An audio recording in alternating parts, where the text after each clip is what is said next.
They erased her baby's name from the family Bible, not knowing that one day, every dollar of their fortune would answer to that child. If you are hearing this story tonight from a quiet kitchen, a parked car, a lonely bedroom, or a place where your heart is carrying more than your smile can show, stay with me for a moment. And if you feel safe enough, tell me in the comments where you are listening from, what time it is, and what brought your heart here. Because sometimes a story finds us exactly when we need to remember that rejection is not the end of a life. It is only the place where truth begins to breathe. The bells of St. Anselm's Church rang over Charleston that Sunday morning, soft and ancient, rolling across the cobblestone street like a memory too proud to fade. Inside the old sanctuary, sunlight poured through blue and gold-stained glass, touching the polished wooden pews, the white lilies near the altar, and the velvet-covered table where the Mercer family Bible rested beneath a crystal lamp. It was not just a Bible. It was a throne made of paper and ink. For 112 years, every Mercer birth, marriage, baptism, and burial had been written inside it by hand, in black fountain pen, with the kind of careful pride that made wealth look almost holy. Selah Whitmore Mercer stood near the front pew, one hand resting gently over the small curve beneath her cream wool dress. She was 29, brown-skinned, quiet-eyed, and beautiful in a way that did not ask permission to exist. Her hair had been pinned low at the nape of her neck, though a few soft curls had escaped in the Charleston humidity, brushing the pearl buttons of her coat.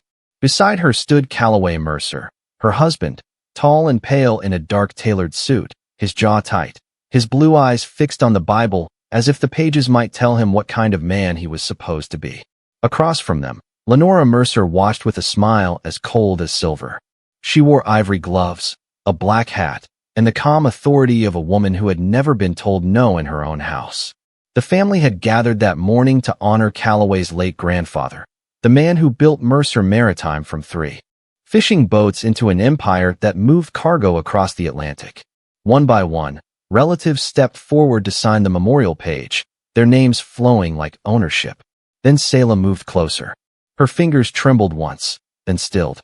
"Our baby should be written here too," she said softly. The church grew quiet enough to hear the rain beginning against the windows.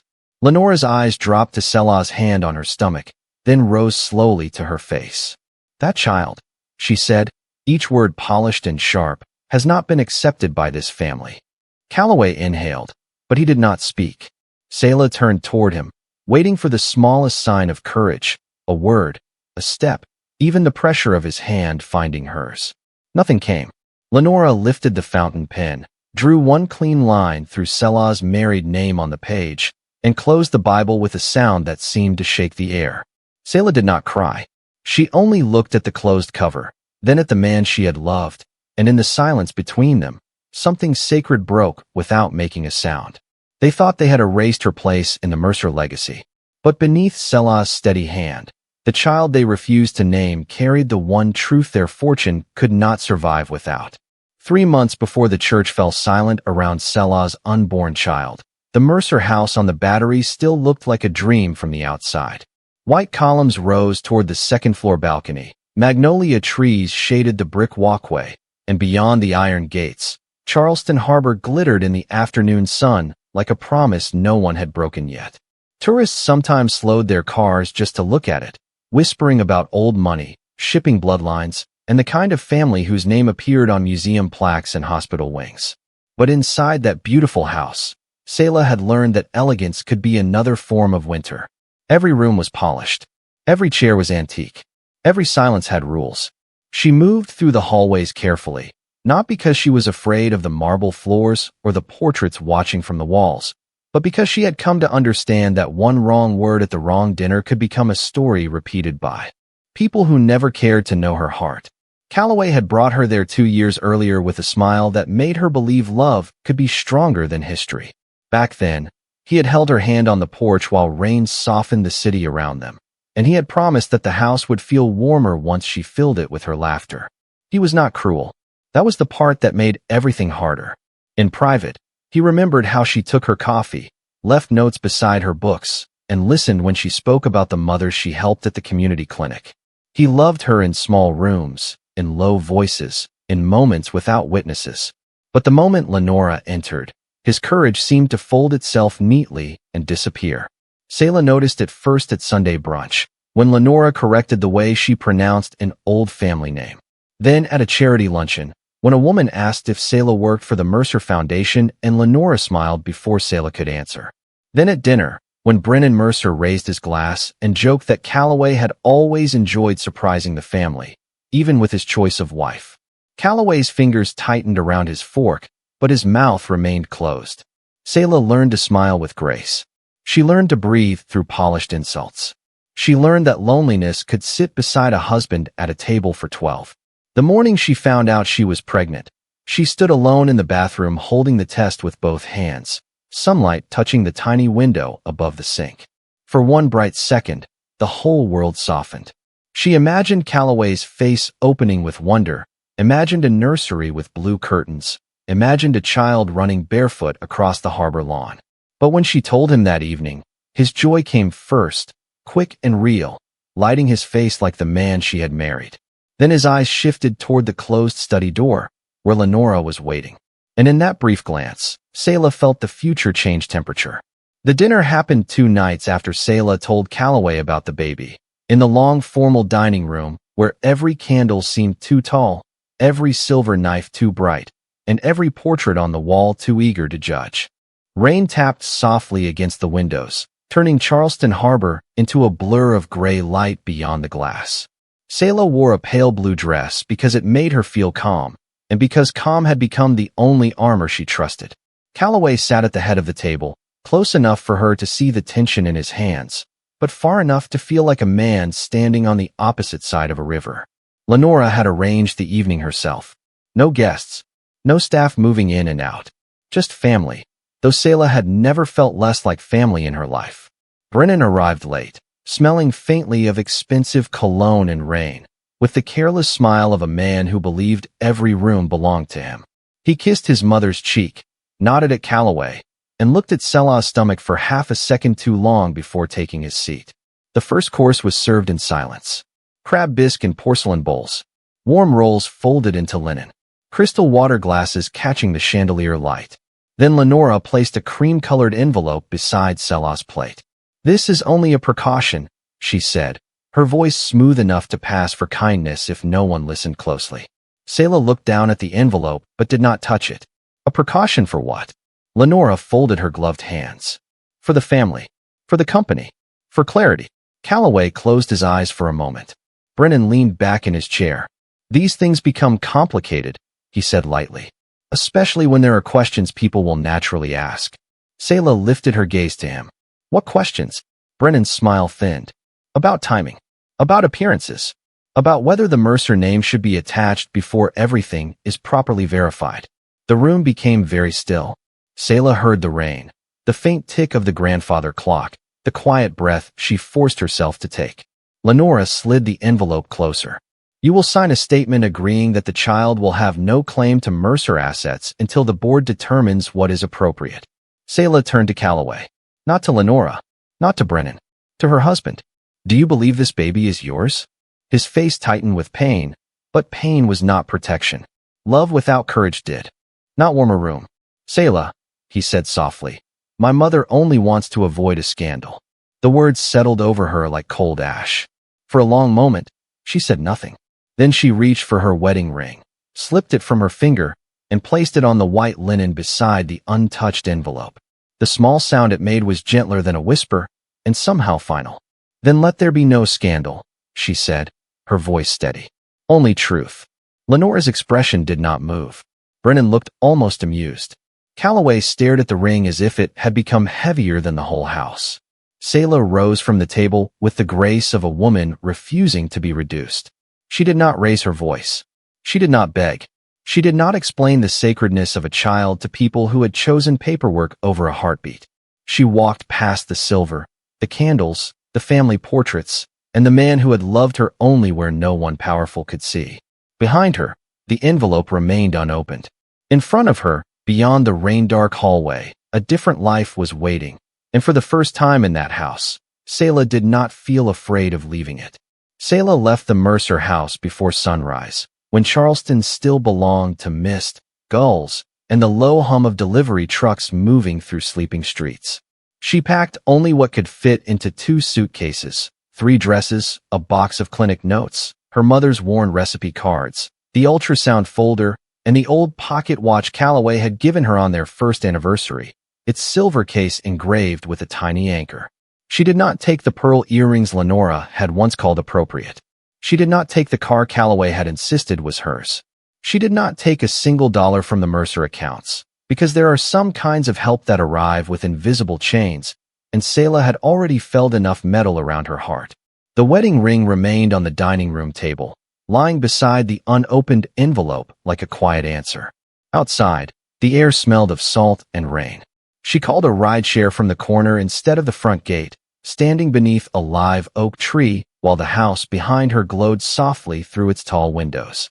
Beautiful and empty, like a museum built for people who had forgotten how to love. When the car rolled toward the Arthur Ravenel Jr. Bridge, Selah kept one hand on her stomach and watched the cables rise above the Cooper River like white strings pulling the morning open.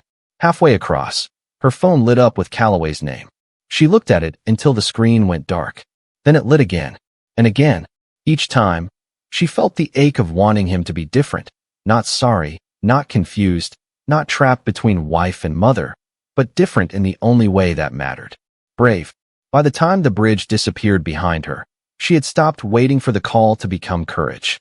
She drove south first, then east, following roads lined with marsh grass, shrimp boats, and weathered churches, until Beaufort unfolded along the water in shades of green, blue, and sun-washed brick. It was not the world she had married into. It was quieter, softer, honest in a way that did not need chandeliers. Selah rented a small apartment above a family-owned pharmacy on Bay Street, where the floors creaked in the afternoon heat and the windows looked out toward the river. The owner, Mrs. Hallow, was a widow with silver hair and kind hands, who asked no questions when Selah paid 3 months in advance from her own savings. Babies like old buildings, Mrs. Hallow said, handing her the keys. They teach the walls new sounds. That night, Selah sat on the bare mattress with the ultrasound picture in her lap and the pocket watch beside her. The room had no curtains yet, no crib, no soft blankets folded in careful stacks. But the river breeze moved through the open window, warm and steady, and for the first time in weeks, she could breathe without someone measuring her worth. She pressed her palm gently over the life inside her and whispered the only promise she still trusted. You will never have to beg to belong. Avia Mercer was born on a Thursday morning in Beaufort, while rain stitched silver lines across the hospital windows and the tide moved slowly through the marsh beyond the parking lot. Selah had planned to be brave in silence, the way she had been brave leaving Charleston, the way she had been brave signing forms alone and folding tiny cotton onesies on a dresser she had bought secondhand from a church sale. But when the nurse placed the baby against her chest, so small and warm and real, a sound escaped Selah that was not sorrow and not fear, but something deeper than both. It was recognition. The world had tried to turn her child into a question, but in that room, beneath the soft beep of monitors and the amber glow of the morning light, Avia was the clearest answer Selah had ever held. She had her father's blue-gray eyes, startling against her brown skin, and a tiny crease between her eyebrows that appeared whenever she heard a new sound. Selah noticed it before the nurses did. The baby turned her head toward footsteps in the hallway, toward rain on glass, toward the distant horn of a boat moving somewhere on the river. She listens like the ocean is speaking to her, Mrs. Hallow whispered when she visited that afternoon with a casserole, a knitted blanket, and tears shining behind her glasses. Selah smiled, tired and radiant, and pressed a kiss to Avia's forehead. Then I hope the ocean tells her she is loved. The years that followed were not easy, but they were clean. Selah returned to work at a women's health clinic 6 blocks from the river, where she checked appointments, assisted with sonograms, and held the hands of nervous mothers who reminded her of herself. Some months, money stretched thin enough to make every grocery list feel like a puzzle. Some nights, Selah ate toast so Avia could have strawberries. But their apartment above the pharmacy filled with life. Crayon drawings on the refrigerator. Library books stacked beside the couch. The smell of cinnamon oatmeal on Sunday mornings. The soft tick of Calloway's pocket watch sitting on the windowsill, its silver anchor catching sunlight as if it still remembered another house, another name, another unfinished promise. Selah never told Avia that the Mercers had rejected her. She did not believe a child should inherit the bitterness of adults. When Avia asked about her father, Selah chose truth without poison. "He comes from Charleston," she would say, brushing Avia's curls before school. "He loved the sea. And once, he gave me that watch because he said every ship needs something steady to guide it home." Avia would climb onto the chair by the window and hold the watch carefully in both hands, turning it toward the light. By the time she was 4, she could identify shrimp boats, ferries, and Coast Guard cutters by their sound. By 5, she could memorize license plates after one glance. By 6, she drew maps of streets she had visited only once, adding every stop sign, oak tree, and church steeple with eerie accuracy. Her kindergarten teacher called it unusual. Her first-grade teacher called it gifted. Selah simply called it Avia, because love does not need a label before it believes. On the morning Avia turned 7, Beaufort woke under a pale gold sky. Mrs. Hallow brought cupcakes downstairs. The clinic sent a card signed by every nurse, and Selah gave Avia a small wooden box lined with blue velvet. Inside lay the pocket watch. "This belonged to your father," Selah said gently. "You are old enough to hold it now." Avia's face softened with a seriousness too large for her years. She lifted the watch, traced the engraved anchor with her fingertip, then frowned. "Mama," she whispered, tilting it closer to her ear, "there is something inside it." Selah smiled at first, thinking her daughter meant the ticking. But Avia shook her head, careful and certain. "Not the clock sound. Something loose." Before Selah could answer, the watch slipped from Avia's small hands onto the braided rug. It did not break loudly. It only opened with a delicate click, like a secret exhaling after years of holding its breath. From behind the inner casing slid a folded piece of aged paper no bigger than a postage stamp. Selah picked it up slowly. On one side was a tiny hand-drawn map of Charleston Harbor, marked with an anchor. On the other were numbers, initials, and the words Mercer Maritime Founders Trust, written in ink so faded it looked almost brown.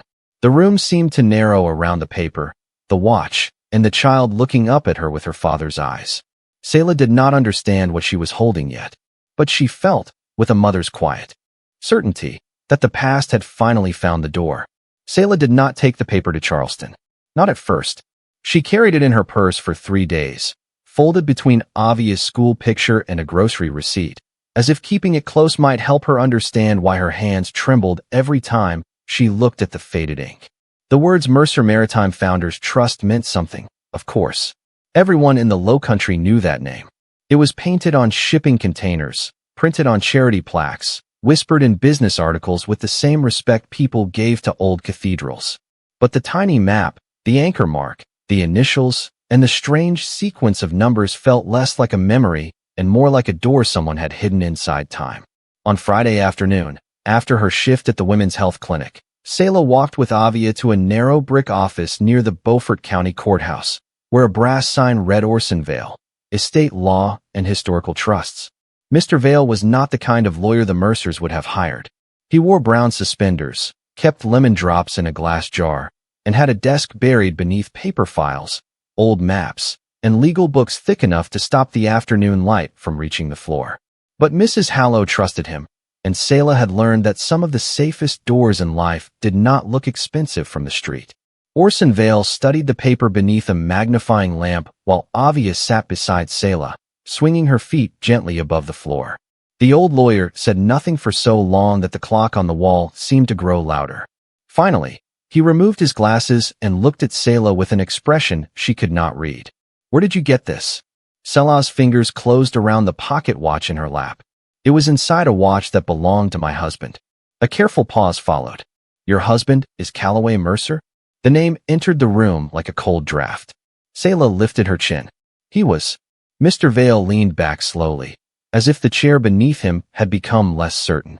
"Mrs. Mercer, this paper appears to reference the original founder's schedule attached to the Mercer Maritime Trust structure. Most people assume the family fortune is controlled entirely by the board and the senior Mercer line, but old maritime families often built their estates with private clauses, especially after the Great Depression, when they feared banks, rival heirs, and public scandal. Selah listened without breathing much. Avia, who had been quiet, pointed at the anchor on the map. "That is near St. Anselm's," she said. Mr. Vale looked at her. "How do you know that?" "The bell tower is drawn wrong," Avia answered simply. "It should be west of the harbor line, not east." The lawyer stared at the map again, then gave a soft, astonished laugh that held no mockery. "Well," he murmured, "your daughter has a better eye than half the surveyors I have worked with." Selah placed her hand gently over Avia's. "What does it mean?" Mr. Vale opened a drawer, pulled out a worn legal index, and began writing notes on a yellow pad. His voice changed then, becoming quieter, more formal, as if he understood that the room had crossed from curiosity into consequence. "It may mean that the controlling interest in Mercer Maritime was never meant to pass automatically to Lenora Mercer, Brennan Mercer, or even Calloway by ordinary family preference. It may be tied to a direct bloodline provision." Selah felt her throat tighten. "A what?" "A provision that names the first living biological child of Calloway Mercer, born after the Founders' Centennial Amendment, as the protected beneficiary of the Founders' Trust, provided identity can be established by birth record, medical documentation, and family artifact." The words moved slowly through Selah, each one landing with impossible weight. Birth record, medical documentation, family artifact. Her purse held the ultrasound folder. Her apartment held the hospital bracelet. Her hands held the watch. And beside her sat the child they had refused to claim, eating a lemon drop and studying a map like it had been waiting for her. Selah looked down at Avia's small brown hand resting inside her own. She did not feel victory. Not yet. She felt the old ache of that dining room, the closed Bible, the ring on white linen, and Calloway's silence. Then Mr. Vale said the sentence that turned the air golden. "And strange. Mrs. Mercer, if this document is authentic, your daughter may not be asking the Mercer family for anything. Legally, they may have been holding what already belongs to her." The notice arrived in Charleston on a Monday morning, printed on cream legal paper and delivered by certified mail to the Mercer Maritime Executive Office, the Mercer family residence, and the private counsel who had protected the family for 3 generations. By noon, the house on the Battery no longer felt like a monument. It felt like a room holding its breath. Lenora stood in the front parlor with the letter in her gloved hand, reading the same lines again and again while the grandfather clock marked each second with humiliating patience. Brennan paced near the fireplace, his phone pressed to his ear, whispering orders to lawyers, assistants, and anyone willing to promise that this was impossible. Calloway said nothing. He sat near the window, overlooking the harbor. Older than Selah remembered him in her dreams, his face sharpened by years of unfinished regret. 7 years had passed since she crossed the Ravenel Bridge with 2 suitcases and a child beneath her heart. 7 years since he had found her ring on the dining room table and understood too late that silence could become a kind of goodbye. He had searched at first, then stopped when Lenora told him Selah wanted distance and dignity. And because he was still the kind of man who mistook obedience for restraint, he believed the easiest version of pain. Now the letter on the table spoke with a clarity no one in that house could soften. A petition had been filed with the Charleston County Probate Court to review the Mercer Maritime Founders Trust and establish the legal beneficiary rights of Avia Whitmore Mercer, minor child of Selah Whitmore Mercer and Calloway Mercer. The hearing was set for Friday at 10 o'clock in the morning. Outside the courthouse that day, Charleston looked almost too beautiful for judgment. Sunlight spilled across Broad Street. Carriages moved slowly past pastel buildings. The harbor wind carried the smell of salt, diesel, and blooming jasmine. Selah arrived without cameras, without jewelry, without any attempt to look like the woman Lenora had once tried to shame. She wore a navy dress with a simple belt, low heels, and her mother's small gold cross at her throat. Avia walked beside her in a white cardigan and blue skirt, carrying a canvas tote filled with colored pencils, a library book about lighthouses, and the silver pocket watch wrapped in a handkerchief. Her curls were tied back with a ribbon the color of sea glass. She looked around the courthouse steps with calm curiosity, not knowing that powerful adults had spent all week fearing her name.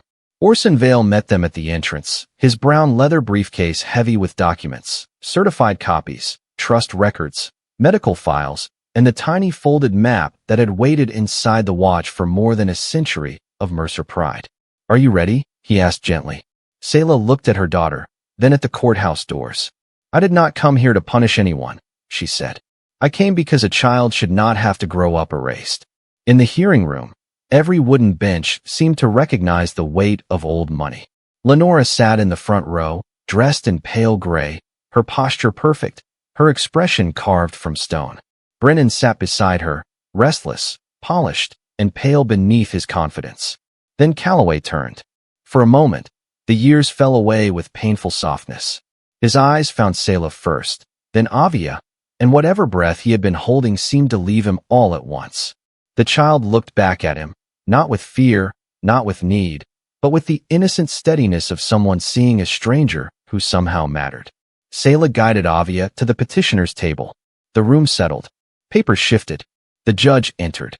Orson Vale rose, buttoned his jacket, and opened the case with a voice quiet enough to be respectful, but firm enough to reach every corner. "Your Honor, we are here to correct the record of a child's identity and to determine whether the Mercer family has been holding trust property that, by its own founding documents, belongs to her." Lenora's lips tightened. Brennan looked toward his attorney. Calloway lowered his eyes to the watch on the table, and for the first time since Selah had known him, he looked less like a man born to inherit a fortune and more like a father discovering the cost of absence. Selah placed one hand over Avia's and felt the warm pulse beneath her daughter's skin. She had crossed back into Charleston without anger, without begging, without the ring they once used to define her. And as the harbor light moved across the courtroom floor, she understood that truth did not need to raise its voice. It only needed to arrive on time. The first document that changed the room was not the trust paper hidden inside the watch.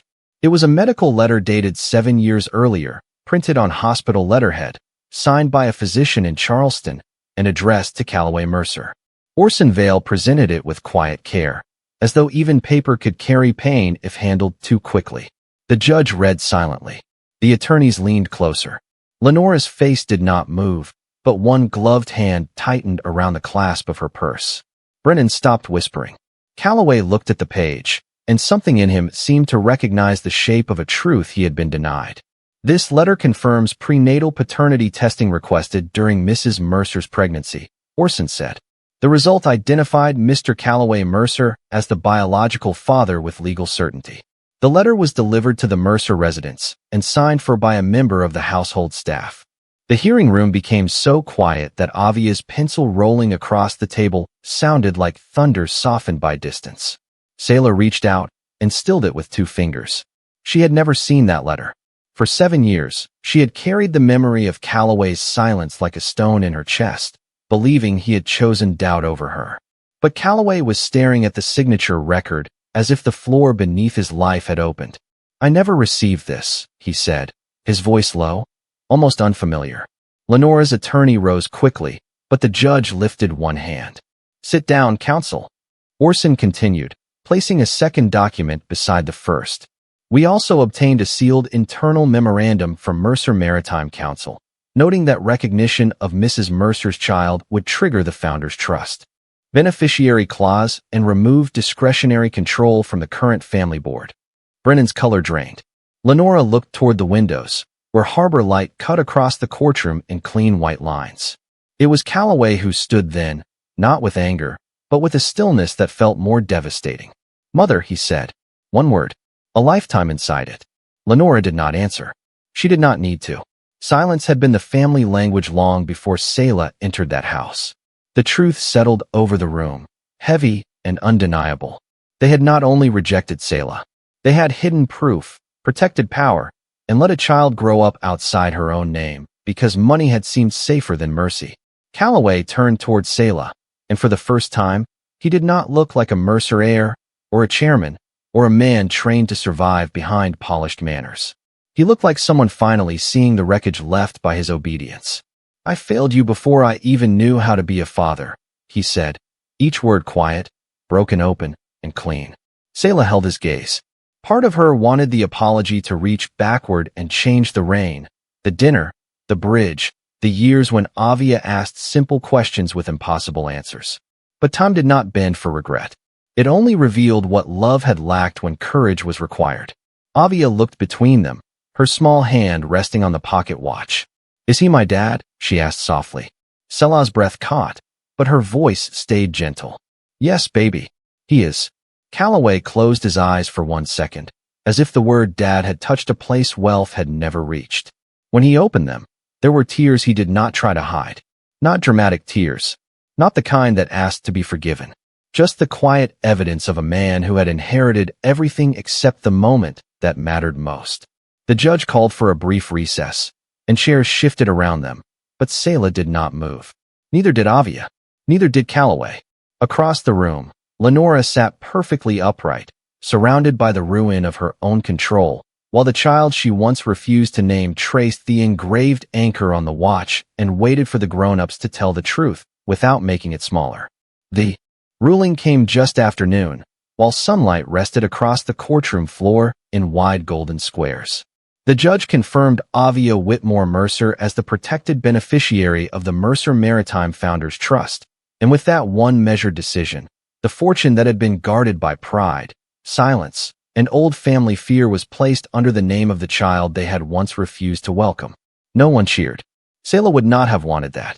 She only closed her eyes for a moment and held Avia's hand, feeling the small warmth that had carried her through every lonely appointment, every overdue bill, every night when strength had been something she built quietly after putting her daughter to sleep. Lenora left through a side door, her gray dress moving like a shadow across polished wood. Brennan followed his attorney with his phone in his hand, already speaking in the language of damage control. Calloway remained near the front bench, watching Avia as if he were afraid to blink and lose another year. Outside, the harbor wind met them on the courthouse steps. Avia asked if being an heiress meant she could buy every lighthouse in South Carolina. Selah laughed softly for the first time that day. "No, sweetheart. It means we have to be careful with what was placed in your hands." Months later, the first major payment from the trust did not buy a mansion, a yacht, or a revenge headline.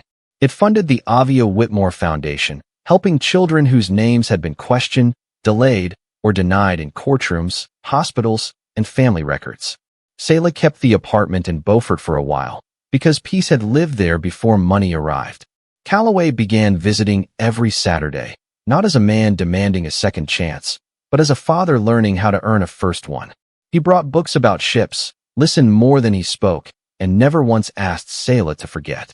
One evening, they stood together by the Charleston harbor, a few careful feet apart, while Avia ran ahead with the pocket watch pressed safely in her palm. The water shone rose gold beneath the setting sun. Selah looked at Calloway, then back at their daughter. Forgiveness, she understood, was not returning to the house that broke you. Sometimes it was building a wider door, so the innocent could walk through without carrying the weight of what came before. And as the bells of St. Anselm's rang in the distance, Avia turned toward the sound, smiling, no longer erased, no longer hidden, but named by truth, protected by love, and free beneath the open sky. By the harbor, Selah did not choose revenge, and she did not choose to return to the life that wounded her. She chose a quieter kind of freedom, one that protected her child without hardening her own heart. If you were standing where she stood, with an apology behind you and your child's future in front of you, would you open the door to forgiveness, or keep peace by walking away? Tell me what your heart would have done.